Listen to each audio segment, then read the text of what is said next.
Son, a little bird told me your idiot wife just got promoted to director. Well, I just came back from the bank. My loan got approved, so let that hen pay it off. And don't you dare argue, or I'll throw both of you out of the apartment without even blinking," said the mother-in-law. Her voice echoed through the small kitchen like a punch to the stomach. I stood quietly in the hallway, keys still in hand, coat still on. She hadn't seen me yet. "My name is Sierra Lorne, I'm 32. And if you think this is just another overbearing mother-in-law story, wait. How many times can you pretend not to hear someone tearing your worth into ribbons?" I stepped forward slowly, just enough to let her see me standing there. She blinked. "Oh, look who's home early. We were just talking about the hen?" I asked gently, placing my bag on the table. "That's fine. Just remember, hens don't crow. They build." Her smirk faltered. I turned to my husband. "You knew about this loan?" He opened his mouth, closed it. "I didn't agree to be anyone's silent wallet," I said, voice calm. "Not yours, not hers." Then I took a deep breath, reached into my coat pocket and pulled out the house deed. "I signed for something too today," I said. "A house. In my name only. And I'll be moving out tonight." Her teacup shattered. The silence that followed was delicious. It wasn't the kind of silence that begged to be filled. It was the kind that spoke for itself, loud, final, irreversible. My husband stammered first. "Sierra, wait. We were going to talk about this." "You were going to tell me?" I corrected, removing my ring and placing it on the counter beside the shattered cup.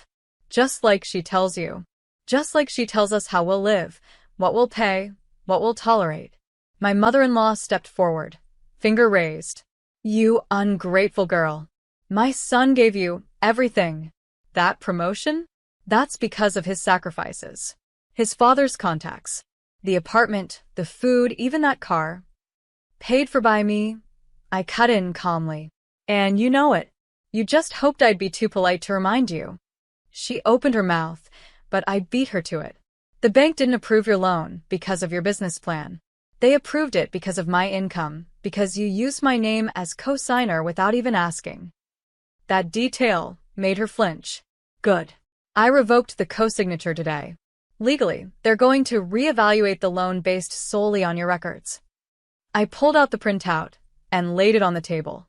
"And guess what? With your debt ratio, they'll be calling you any minute." I turned to leave, but she hissed after me. "If you step out that door, don't ever come back." I paused in the doorway. I wasn't planning to, but thank you for making it easier. She didn't see the silent figure waiting by the elevator. My brother, arms folded, suitcase already packed. She didn't know he had recorded everything. And she definitely didn't expect what he'd reveal. He stepped out of the shadows like he'd been waiting for this moment his whole life. "Nice performance in there," my brother said, nodding toward the apartment. "Glad I caught the encore." I blinked, surprised. "You're here?" "I've been staying in a rental on the next block. Watching. Recording. Gathering proof." He held up his phone, face hard. "Every time they humiliated you. Every time they called you a burden. Every time she used your name for financial gain." I stared at him. "Why?" He looked down, jaw clenched. "Because I know what it's like to be their pawn. You think it's bad as a daughter-in-law? Try being the less useful son." When I stopped sending money, she cut me off like I never existed. "She said you left," I whispered. "Said you wanted nothing to do with us." He scoffed. I begged them to let me stay. I offered to clean, to do repairs, anything.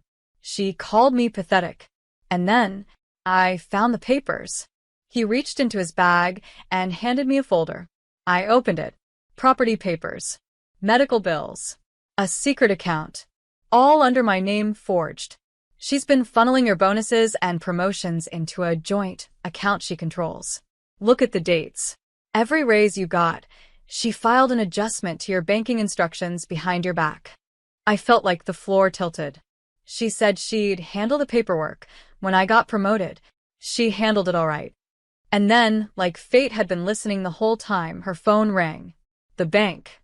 And the first thing they asked was, "Why did your co-signer rescind her authorization this morning?" She stormed out of the apartment in her slippers, shouting into the phone. But the damage had begun, and we hadn't even released the proof yet. She banged on our door like a storm. "What the hell did you do? You ungrateful little rat. You think you're smart? I'll fix this." I stayed seated, calm. My husband stood beside me, jaw tight but silent. From the couch, my brother pressed play. Her voice, from a recording. "Of course she doesn't know I changed the account. She's too busy working like a donkey to notice. It's better this way. I'll just say it's for rent." Another clip. "She's getting a promotion? Wonderful. Time for another family emergency. She'll never say no. Such a naive little doll." And then one more. "If she ever steps out of line, I'll toss both of them on the street. I own them." Silence. Her mouth hung open. My father-in-law froze in the hallway. My husband finally spoke. "I've been blind for years," he said. "I thought this was just tension between you two. But you used us. Used her. And worst of all, you enjoyed it." She tried to recover. "It was a joke." "No. It was a pattern." My brother stepped forward. "This entire file, including forged documents, is already with our lawyer. The bank's fraud department has been notified. And tomorrow, her employer's legal team will get copies too, since her signature was used to open a loan she never saw." "You wouldn't dare," she whispered. My brother raised an eyebrow. "Oh, I would. And I'm just getting started." She reached for her phone, as if she could undo everything with one call. But the number she dialed didn't go through. My husband had already blocked her. She looked at me. You let him do this?" I met her eyes, steady. "I didn't let him do anything. I just stopped protecting you." And somewhere inside her, she knew the control was unraveling. She didn't leave. She didn't scream, didn't beg. She just stood there, like a statue cracked through the middle, refusing to fall. Then slowly she smiled. "You all think you've won? You have no idea what I've done for this family. What I've sacrificed. You'll come crawling back. You always do." With that, she turned and walked out. Not defeated, but dangerous. That night, my husband sat beside me, the glow of the lamp washing over his face. "I'm sorry," he said quietly. "I let her treat you like a bank. Like a maid. I saw it. I just thought if I ignored it, it would go away." I leaned into him, tired. "I didn't marry you to protect me from her. I married you because you never let the world change your heart." And she did. She tried. But I changed before she could. We sat in silence until the phone buzzed. It was a message from the landlord. "Just got a call from your mother-in-law. She said to take her off the lease. Apparently she never paid rent once in 5 years. You're liable for the back amount unless you prove fraud. I need documentation by Monday." She was faster than we thought.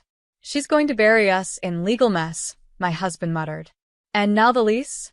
She's burning every bridge." But I just stared at the screen. "No," I said. "She's building a story. She wants to look like we kicked her out, left her broke, humiliated her. She's preparing sympathy, not war." "What do we do?" I got up, walked to the cabinet, and pulled out a pale blue folder. "She's not the only one who kept records," I said. "Let's remind her who she underestimated. Because if she wanted to play victim, I'd show the world what her cruelty really cost." Monday morning, I walked into the housing office with that pale blue folder clutched in my hands. Inside were 5 years of bank transfers, signed agreements, text messages begging for extensions, and most importantly, one voice memo from 2 years ago.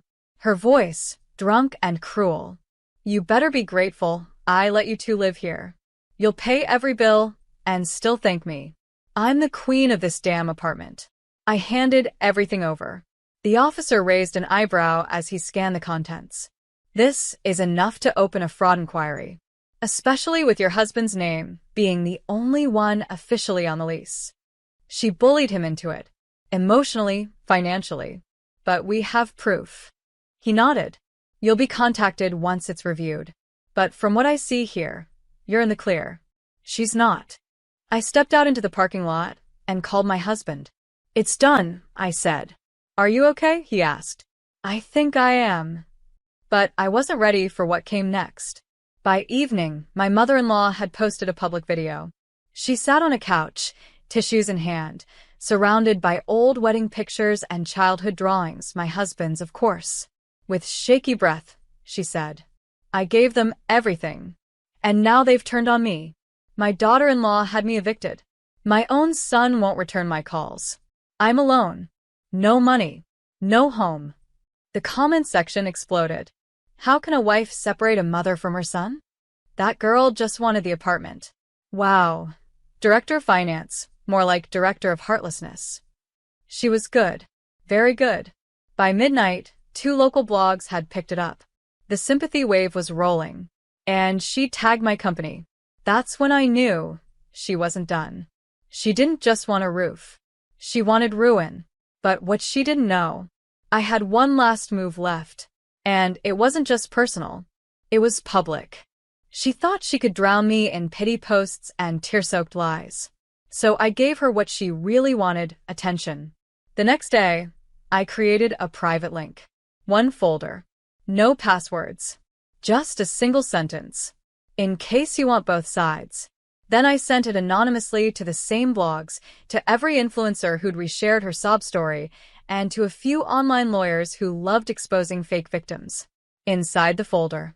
That voice memo. "You'll pay every bill and thank me." Screenshots of the bank transfers from our joint account to her every month. A text where she threatened to fake illness unless we bought her groceries. And the kicker, a legal notice showing she'd falsely claimed ownership of the apartment. I didn't add captions. Didn't need to. By noon, the first blog updated their post. Update, new evidence surfaces in viral mother-son dispute. Viewers divided. Then came the comments. Wait, SHE never owned the apartment. So her son was paying the bills? Why did she lie about being evicted if she was never on the lease? She tried to fight it. Posted another video crying harder, this time in front of a church. But sympathy was slipping. The truth doesn't need to scream. It just waits. And then, quietly, a company email came in. "Hi. Due to recent social media activity involving your name, we're pausing public-facing projects you're attached to. Internal HR would like to speak." I closed my laptop. She hadn't ruined my job, but she'd stained my name. I walked into our empty living room. The couch where she used to sit was gone. Her scent, her framed photos, her endless chatter, all gone. But the weight? Still there. Until I noticed one final envelope on the kitchen table. I opened it and froze. It was from the building's new management. And inside was her last card. It was a formal letter. Cold. Unfeeling. The kind my mother used to say, "Only cowards send." This letter is to confirm the full transfer of lease and property title to the rightful owner, as per agreement signed and witnessed on date. We regret to inform you that your prior claims have been found false. Any further attempt to access the premises will be considered trespassing. And stapled behind it, a photocopy of her forged ownership document, the one she'd tried to slip through weeks ago. She had signed my name in trembling ink, filed it behind my back, tried to take the only place I had left. But management wasn't stupid. And neither was I. Because 2 weeks before all of this, I had already paid off the full remainder of the lease, registered it under my own name, removed her as my emergency contact, and filed a quiet complaint with the building's legal advisory team, just in case. She never saw it coming. She thought betrayal was a one-way street. But I was raised by her. And I learned well.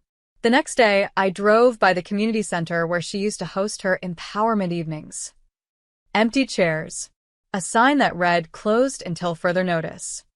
She hadn't just lost her audience. She lost her mask. I rolled the window down, let the breeze carry away the last of her perfume from my hoodie. And then I drove home, to my apartment. Mine, not hers. No backup, key taped under the sink. No picture of her on the hallway wall. No voice reminding me I was ungrateful, or a disappointment, or just like your father.